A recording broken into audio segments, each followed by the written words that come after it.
네, 안녕하십니까. 자, 이번 시간은 감정평가론으로 들어가도록 할게요. 자, 감정평가론은 좀 어렵죠. 우리가 평가사 시험에서 나오는 부분인데, 공인중개사 나오는 부분이 또 따로 있습니다. 그래서 제가 또 난이도에 따라서 별표를 또 칠 텐데요. 자, 일단 우리 503페이지로 들어가 보도록 하죠. 감정평가론입니다. 자, 503페이지로 들어가시면 감정평가론은 이제 우리가 배우실 겁니다. 자, 그럼 감정평가론은, 감정평가론. 자, 요거 나온다면은 6에서 한 7문제가 출제가 돼요. 그죠? 출제 빈도는 굉장히 높습니다. 자, 그럼 감정평가라는 자체를 우리가 정의를 본다면, 감정평가라는 자체가, 자, 감정이라는 것은 토지 등을 평가합니다. 감정평가사가. 그래서 감정이라는 것은, 어떻습니까? 그 사실관계를 확인해요. 그래서 토지 등을 평가해서, 자, 가치를 판정합니다. 가치를 판정해서 가격으로 표시하죠. 가치가 높으면 이제 가액이 높다. 두 가지 이제 우리가 배울 텐데요. 자, 이렇게 됩니다. 우리가 예를 들어서 병원에 이 의사한테 가셔서 진찰을 하시는 게 감정이에요. 어떤 사실관계를 확인하고 토지와 건물에 대해서 감정을 하죠. 평가라는 것은 그걸 가액으로 표시하는 게 평가가 됩니다. 그래서 감정평가다. 이렇게 해서 가치를 판정해서 가액으로 표시한다. 이렇게 보시면 됩니다. 그래서 여기 503페이지는 그것만 보시면 돼요. 요즘 출제 빈도는. 그래서 감정평가를 하면 토지 등의 가치를 판정하여까지 끊으시면 그것까지 감정입니다. 그래서 그 결과를 가액으로 표시한다가 평가다. 그것만 보시고요. 자, 토지 외에 우리가 뭐 예를 들어서 우리 중부동산 같은 거 있었잖아요. 자동차, 뭐 항공기, 선박 이런 것도 평가를 한다라는 것만 한번 읽어보시면 될 것 같고요. 그 다음 밑에 감정평가의 필요성은 요즘은 출제 빈도가 좀 낮아요. 그래서 우리 시장은 불안전하다 보니까 지역마다 틀리고 물건마다 다르기 때문에 합리적 시장이 존재하지 못해서 감정평가를 해야 되고요. 그 다음에 넘기시면은 가치 형성 요인이 이제 굉장히 복잡합니다. 나중에 배우실 텐데. 그 다음에 그 거래가 형이 동생한테 넘기면 좀 싸게 넘기겠죠. 특수한 사정이 개입될 수 있고, 그 다음에 사회성과 공공성이 강조돼서, 자, 부동산은 토지는 부중성이에요. 그래서 일반적으로 고가고 사회성과 공공성이 강조돼서 우리가 토지 자체는 일반인이 아니라 감정평가사가 이제 이 공시지가 같은 것도 평가를 하겠죠. 사회성과 공공성이 필요하다. 근데 예전에 한번 나왔던 게 꼭 고가에서 우리가 평가하는 건 아니죠. 비싸기 때문에 평가하는 건 아니다. 그렇게만 보시면 되고요. 그 다음에 감정평가의 기능도 정책적 기능과 경제적 기능이 있는데, 자, 여기도 이제 요즘은 출제 빈도가 그렇게 높진 않아요. 자, 기능이라는 게 있어요. 그래서 우리가 기능이라는 것은 정책적 기능과 경제적 기능이 있죠. 자, 정책적이라는 것은 어떤 정부가 하는 정책적인 거죠. 그래서 가격이 나와야 되고, 그 다음에 손실보상을 해줘야 되고, 그 다음에 과세와 합리화, 토지의 효율적인 이용인데, 경제적이라는 것은, 자, 이거는 이제, 정책적이 아니라 사적으로 이제 시장이 잘 돌아가야 되잖아요. 그래서 가격이 나와줘야지만 효율적인 자원 배분도 하고, 의사결정도 하고, 여러 가지 이제 거래 질서를 확립시킬 수 있다는 거죠. 이 세 가지예요. 자, 그래서 이제 보는데, 일단 딱 2번 나왔어요. 우리가 시험 문제에, 정부가 정책적 기능에서 가장 중요한 건 가격이다. 가격이 가장 나와야지만 다른 걸 하니까. 그 다음에 우리가 여기서 보시게 되면 거래 질서를 확립과 유지하는 거지 거래를 활발하게 해주는 건 아닙니다. 감정평가가. 그렇게 보시면 되고, 특히 정책적이 4가지가 있고 경제적이 3가지가 있으니까 우리가 정책적이 아닌 거 경제적인 이제 정책적이 들어갈 수 있다는 건데 참고만 하시고요. 그럼 실질적으로 제가 505페이지 났지만 여기가 출제 빈도가 높아요. 그래서 감정평가의 분류를 우리가 보셔야 됩니다. 자, 그럼 여기가 출제 빈도가 높아서 우리가 감정평가의 분류가 실질적으로는 여기서 시험 문제가 이제 본격적으로 출제가 돼서 별표를 하나 정도 칩니다. 여기가 중요합니다, 여러분들. 자, 그러면 이제 넘기셔서 어떤 평가가 있을까라는 거죠. 자, 넘기십니다. 자, 넘기시면 이제 평가 주체에 따른 분류죠. 평가 주체. 자, 주체에 따라서 어떻게 다르냐. 자, 공적 평가라는 것은 공적 기관에 의해서 평가를 하는 거죠. 그래서 이거는 공적 기관이 정부가 하는 거죠. 공적 기관이 평가해서 평가하는 것은 공적 평가다. 자, 공인이라는 것은, 자, 여러분들도 공인중개사 자격증을 따야 되죠. 그럼 공인 감정평가사 시험이 제도가 있어요. 그래서 이거는 개인이 자격증을 따서 감정평가하면 공인이다. 그렇게만 가지고 가시면 되고요. 그 다음에 또 두 번째 보시게 되면은, 자, 어떤 평가가 있냐면, 자, 필수적과 임의적에도 별표를 한번 쳐보시기 바랍니다. 이게 시험에 나왔는데, 자, 필수적은, 자, 이거는 이제, 제목이 평가 의무죠. 그죠? 평가 의무. 평가를 반드시 해야 되느냐, 아니면 해도 되고 안 해도 되느냐라는 거죠. 자, 그럼 필수적과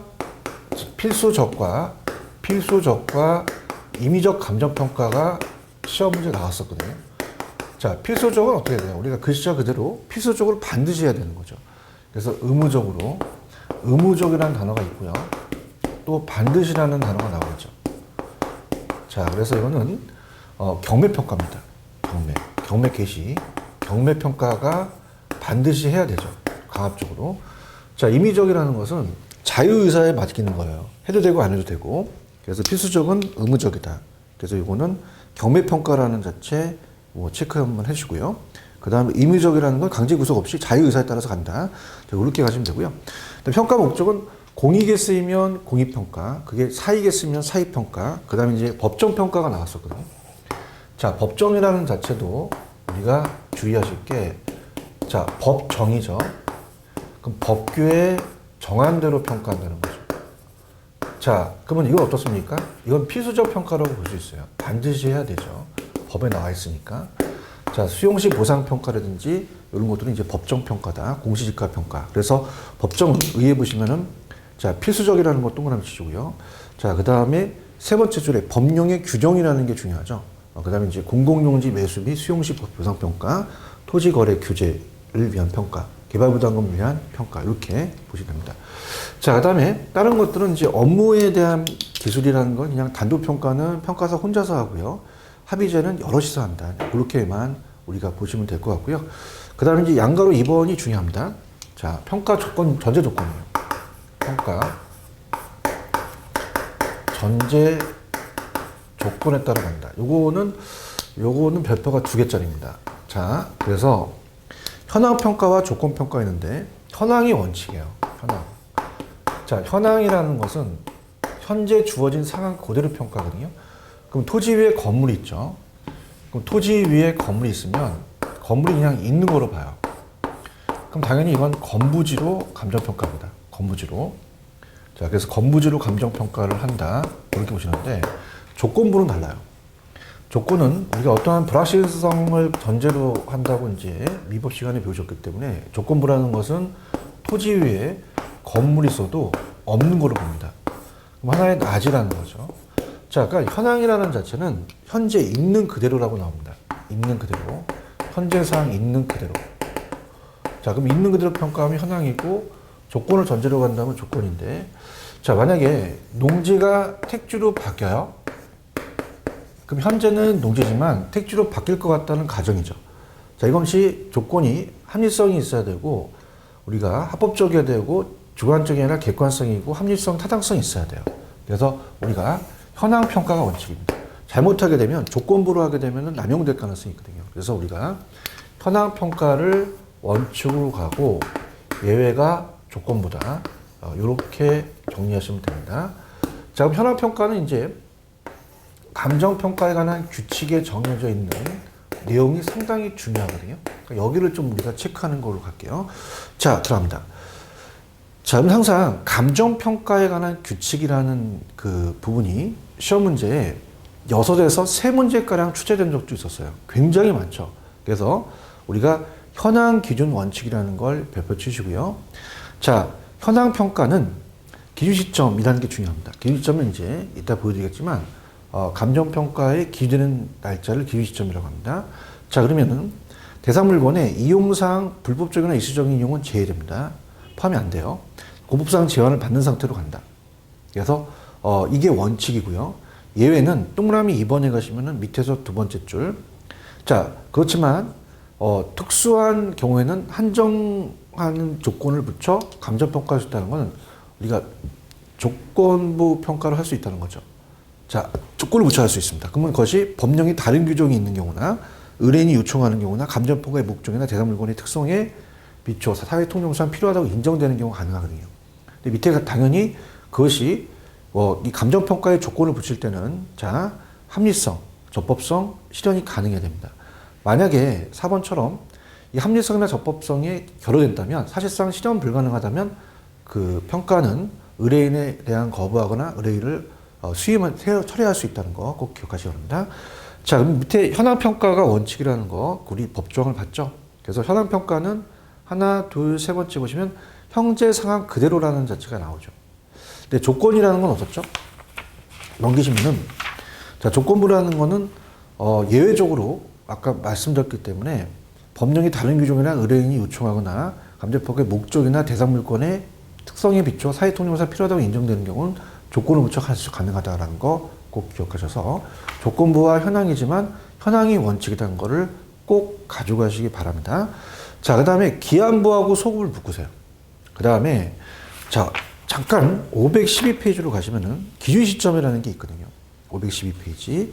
자, 감정평가에 기준되는 시점을 우리가 기준점이라고 합니다. 자, 그래서 512페이지를 보고 오는데요. 자, 512페이지 가시면은 요 기준 시점이 출제 가능성이 굉장히 높아요. 자, 그래서 30회도 나왔는데 요 기준 시점도 별표 2개짜리인데요. 2개짜리. 자, 요거는 감정평가에 기준되는 시점이 이제 우리가 평가에 기준되는 날짜예요. 그러니까 감정평가를 어느 날짜로 할 것이냐. 자, 우리 생각해 보세요. 만약에 부동산 가격은 계속적으로 변하거든요.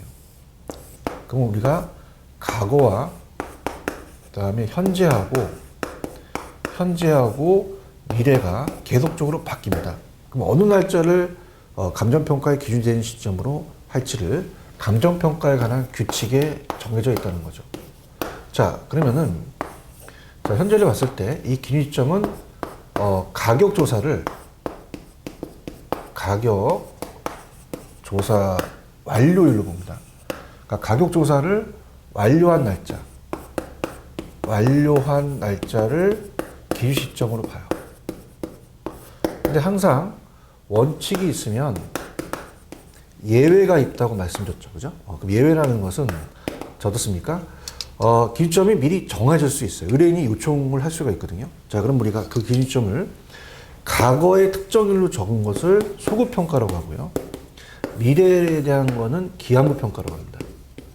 자, 그래서 그렇지만 이 가격조사 완료 날짜로 하지만 중요한 거는 자, 예외적으로 가격조사가 가능한 경우만 가능합니다. 불가능하면 안 돼요. 그래서 가격조사가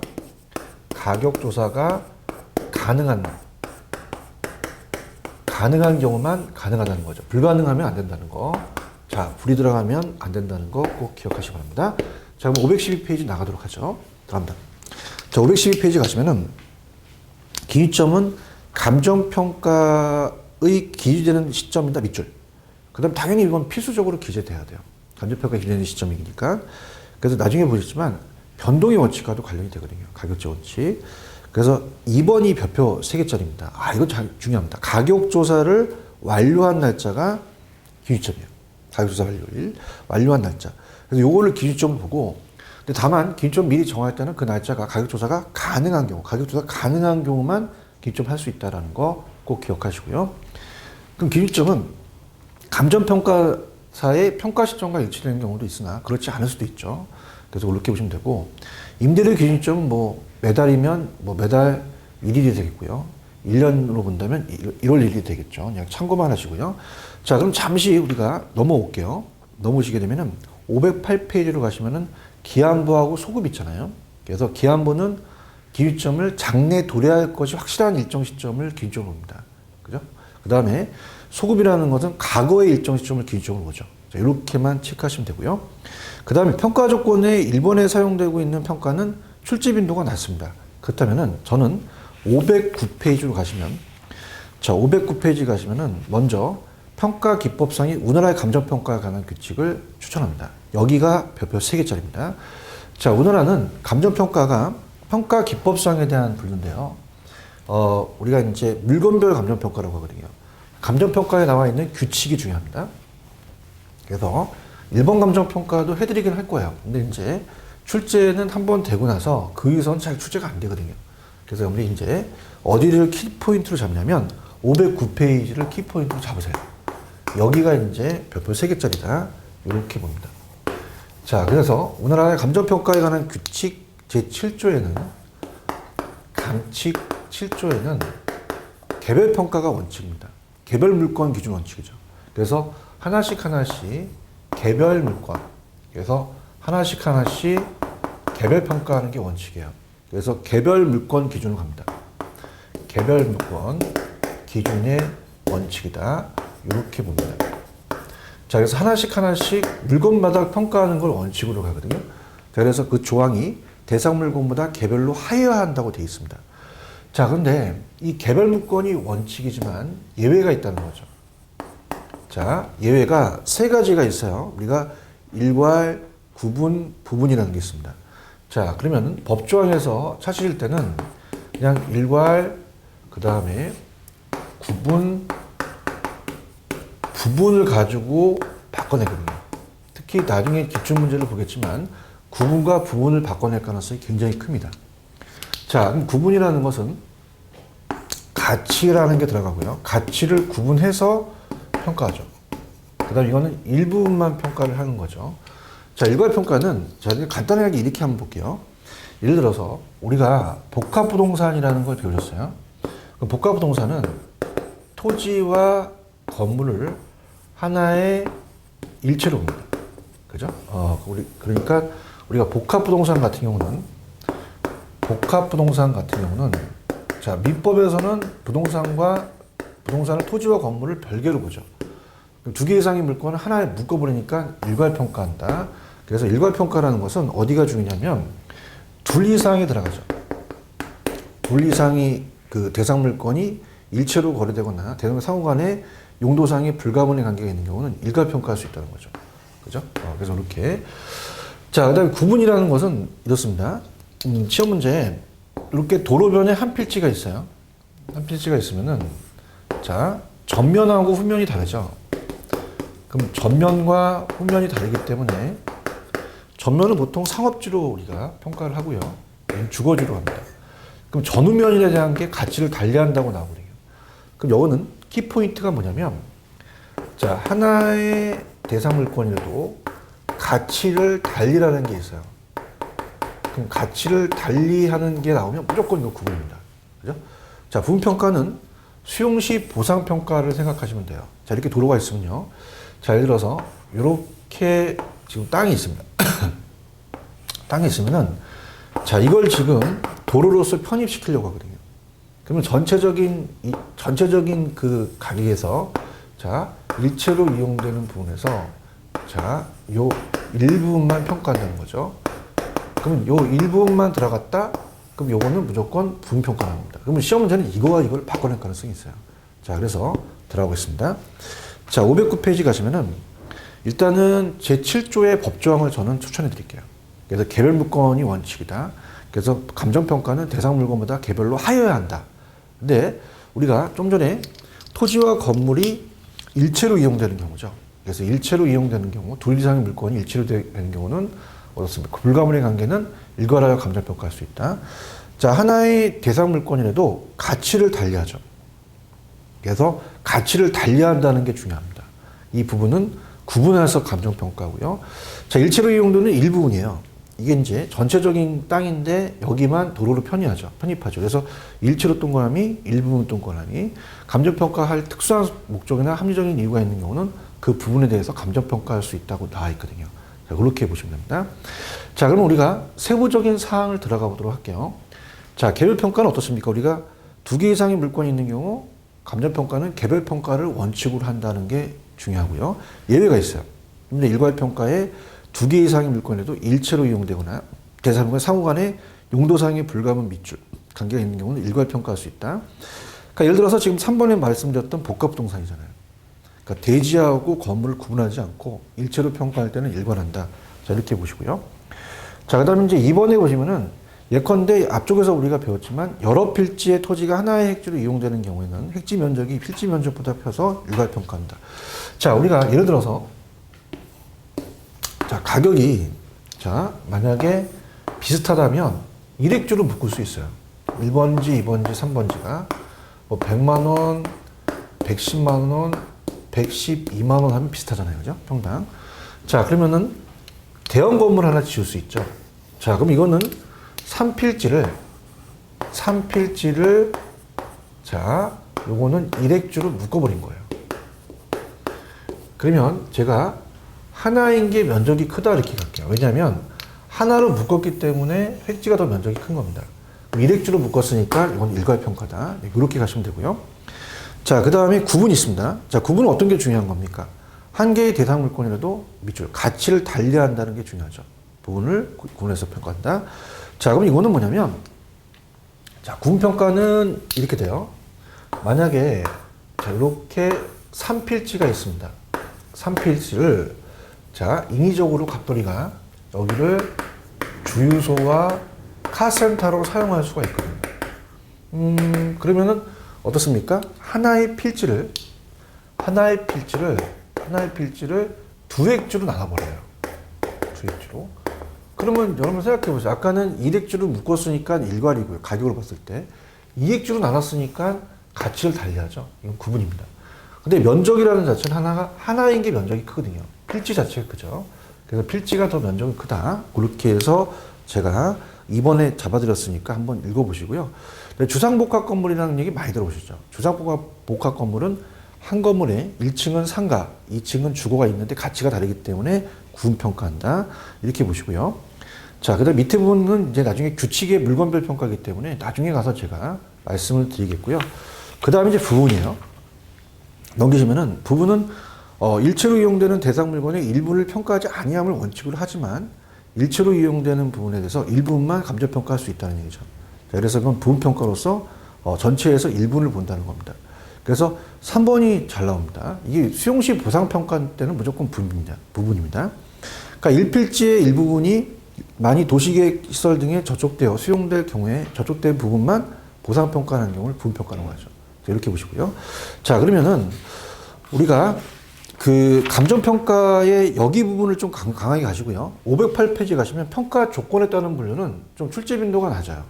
자, 이거는 이제 1번 감정평가입니다. 그래서 출제가 잘 안 되기 때문에 자, 이거는 그냥 가볍게만 보세요. 자, 좀 전에 제가 우리나라 감정평가의 현황과 조건부라는 게 있었죠. 근데 그걸 가지고 이제 1번 감정평가를 구분할 수가 있는데요. 자, 지금 페이지 508페이지입니다. 자, 이거는 출제 빈도가 낮다. 왜냐하면 1번에 나와 있는 감정평가에 관한 거거든요. 자, 그래서 제가 아까 우리나라의 현황평가와 조건부 평가를 말씀드렸잖아요. 그럼 현황평가는 자, 건물이 있으면은 있는 거 그대로 봐요. 그럼 당연히 건부지가 되겠죠. 근데 조건이라는 거 뭐죠? 토지 위에 건물이 있어도 없는 거로 보거든요. 그러면 낮이가 되니까 이거는 조건이 되겠죠. 그래서 우리나라 감정평가 아니라 일본 감정평가에서는 자, 복합부동산이라는 걸 전제로 합니다. 자, 그럼 복합부동산은 토지 위에 건물이 있잖아요. 일체로 이용되니까. 그럼 전체에서 건물이 있으면 그냥 전체에서 그 부분을 평가하기 때문에 일본에서 말하는 부분평가는 우리나라의 현황에 들어갑니다. 근데 자, 우리나라는 이제 독립평가라는 말을 쓰기는 해요. 우리 표준지 공시지가를 얘기할 때 이 독립은 토지 건물에서도 없는 거로 보거든요. 그래서 이거는 조건부다. 자, 그래서 부분평가는 둘 다 복합부동산입니다. 자, 부분은 토지 위에 건물과 결합되어 있는 것을 전제로 가요. 건부지만의 평가니까 우리가 어떻습니까? 이 거무지 평가죠. 일종의 우리나라의 현황, 그 다음에 건부간가와 건부진가를 고려하겠죠. 건물이 있는 거에 따라서 진가 강가될 수 있으니까요. 근데 독립은 그렇지 않아요. 복합부동산이지만 건물이 없는 거로 봅니다. 그럼 이거는 낮이라는 걸 상정한 다음에 토지 가치만을 구하는 거거든요. 그렇기 때문에 우리가 건물이 영향을 고려하지 않는 일종의 조건부다. 그래서 나중에 우리가 배우시겠지만 우리나라의 표준지 공시가는 낮으로 가요. 토지 건물에서도 낮이를 가정해서 독립평가하기 때문에 그나마 독립평가를 여기서 우리가 적용시키는 거죠. 표준지 공시가는 건부간가와 건부지가를 고려하지 않는다. 병합분할은 합병분할도 조건부 평가에 들어갑니다. 오늘에. 그래서 그렇게 해서 보시면 되고요. 밑에 박스는 정리해 주시면 될 것 같고요. 자, 그 다음에 넘겨보십니다. 자, 넘기시면은 자, 일단은 510페이지를 가시면은 6번 같은 경우도 이제 출제 빈도는 낮지만 뭐 5번은 뭐 감정평가 목적이 뭐 경매냐 보상이냐, 이건 충분히 이해하실 것 같고요. 그 다음에 이제 6번에 1번은 가볍게. 자, 감정평가의 순위에 따른 분류예요. 자, 1차, 2차, 3차가 있습니다. 1차는 비전문가가 감정평가하는 거예요. 그럼 아직 부동산 업무에 종사하지 않고 그냥 소유자가 그냥 감정평가를 해서 낮은 지식으로 감정평가하는 거고요. 그렇지만 2차는 중개업자는 평가사는 아니지만 중개 업무에 부동산 업무를 합니다. 그러면서 감정평가하는 게 2차고요. 3차가 가장 우리가 평가사가 평가하는 거죠. 자, 우리도 술도 몇 차까지 맞았다, 3차까지 맞았다는 얘기 하죠. 3차 가장 수준이 셉니다. 전문가에 의한 감정평가다. 이렇게 보시면 되고요. 그 다음에 참모평가와 수시형평가가 있는데, 참모평가에는 별표를 하나 쳐놓으시기 바랍니다. 자, 참모평가는 아직 공인중개사 시험 문제는 안 나왔어요. 자, 만약에 평가사가, 공인감정평가사가, 자, 국민은행에 고용이 돼요. 그럼 국민은행에 고용이 돼서 이 고용주의 일을 해야 됩니다. 자, 그래서 대중에 대한 업무를 맡기면 안 되죠. 그래서 이 참모평가는 금융기관, 감정부서를 두고 자체 감정평가하는 경우 같이 독립타여 감정평가는 대중평가 제공하는 게 아니라 국민은행에 고용됐으면 국민은행에서부터 월급을 받을 거 아니에요. 고용주나 고용기관의 업무를 위해서 평가하는 거다. 자, 수시적은요, 일시적 감정평가입니다. 자, 우리가 이 갯벌 같은 건 수산대학교 교수가 전문가잖아요. 그래서 일시적, 수시적은 전업을 삼지 않아요. 평가사가 아니죠. 그러면서 고도의 전문 지식이 있으면 거기에 대한 일시적인 평가다. 이렇게 해서 우리가 보시면 되고요. 자, 그 다음에 이제, 우리도 대표 유형 문제 같은 거 틀린 거 같은 경우는 5번이 정답이죠. 그래서 아까 제가 일체로 이용되는 물건의 일부분은 구분이 아니라 부분이죠. 그래서 구분과 부분이 가장 출제 빈도가 많았었어요. 거기 위주로 가져가시면 되고요. 그 다음에 이제 감정평가의 특별 원칙이라는 게 있죠. 자, 이것도 뭐 출제 빈도는 높지 않은데 앞쪽 총론 파트에서 감정평가의 일반 원칙이 있는데 이건 특별 원칙입니다. 그러면 특별하게 전문가인 감정평가사가 특별하게 지켜야 될 원칙이죠. 그래서 감정평가의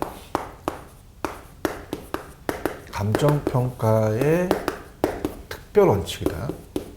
특별하게 지키는 원칙이다. 그래서 우리가 능, 안, 전 이렇게 암기하시는데요. 자, 능률성의 원칙은 주어진 시간에 빨리빨리 해야 된다는 거죠. 근데 안정성은 뭐예요?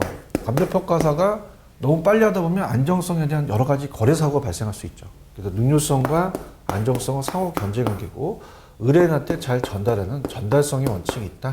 그렇게만 가져가시면 됩니다. 자, 그래서 여기까지 이제 감정평가 파트의 이제 아주 기본적인 것입니다. 근데 자, 여기는 이제 다시 한번 제가 여러분들한테 찍어드리면 어디를 위주로 가시냐면 505페이지입니다. 여기를 위주로 가져가세요. 그래서 505페이지도 제가 찍어드린다면 공적과 공인. 그래서 공적 기관에서 평가하는 건 공적이고 개인의 감정평가는 개인이다. 이러고 나왔었고요. 필수적과 임의적 나왔었습니다. 자, 경매평가는 필수적이에요. 임의적은 자유의사이기 때문에. 그 다음에 법정은 법규에 정한 대로. 그 다음에 오른쪽에 보시면 평가의 조건, 전제 조건이 현황과 조건입니다. 그러니까 현황을 원칙으로 하고 조건으로 감정평가할 수도 있다 정도만. 그 다음 넘기시면은 우리가 이 기한부하고 소급을 묶었죠. 자, 그래서 기준시점이라는 게 중요하다고 했습니다. 기준시점은 감정평가에 기준되는 시점으로서 자, 가격조사를 완료한 날짜라고 30회 또 나왔거든요. 그래서 그걸 규칙으로 잡지만 자, 우리가 미리 은행이 요청할 수도 있고요. 그걸 미리 정할 수도 있어요. 가격조사가 가능한 경우고 과거로 간다면 소급이고 미래는 기한부다. 그렇게 가져가시면 되고요. 근데 509페이지는 별표 3개짜리예요. 개별평가가 원칙이다. 그래서 일체로 이용되는 물건에 자, 어때요? 둘 이상의 용도상의 불가분의 관계는 일관할 수 있다. 자, 하나의 물건이라도 가치를 달리하면 구분, 일체로 이용되는 일부분은 부분이다. 요거 가지고 가시고요. 자, 그 다음에 이제 넘겨보시면은, 참호평가 정도, 우리 공인중개사 시험 문제가 아니라 감정평가 시험 문제 나왔다는 거. 그래서 이제, 참호평가가 어떻습니까? 참호평가라는 것은 이 평가사가 개인에 대한 평가를 하면 안 돼요. 대중에 대한 그런 평가를 맡으면 안 되고, 내가 한국감정원의 평가사인데 감정원에 고용됐거나 국민은행에 고용이 되면 거기에 고용주나 고용기간을 한다는 참모평가가 나올 수 있을 것 같아요. 그렇게 보시면 되고요. 특히 대표비용 문제 같은 경우는 나중에 또 제가 기출문제에서 해드리는데, 일단은 다음 용어에 대한 설명 틀린 것은 구분하고 부분을 잘 바꿔내요. 자, 여기서는 지금 구분이라고 했는데 아니라 부분입니다. 일체로 되는 일부분이니까 거기 위주로 가져가시기 바랍니다. 자, 이렇게 해서 감정평가에 대한 여기서 중요한 거는 감정평가에 대한 분류하고 기시점이라는 거, 그렇게 해서 정리해 주시기 바랍니다. 자, 그럼 다음 시간에는 512페이지 가시면 부동산 가격 일반론으로 들어가도록 하겠습니다. 조금만 쉬었다 가시죠.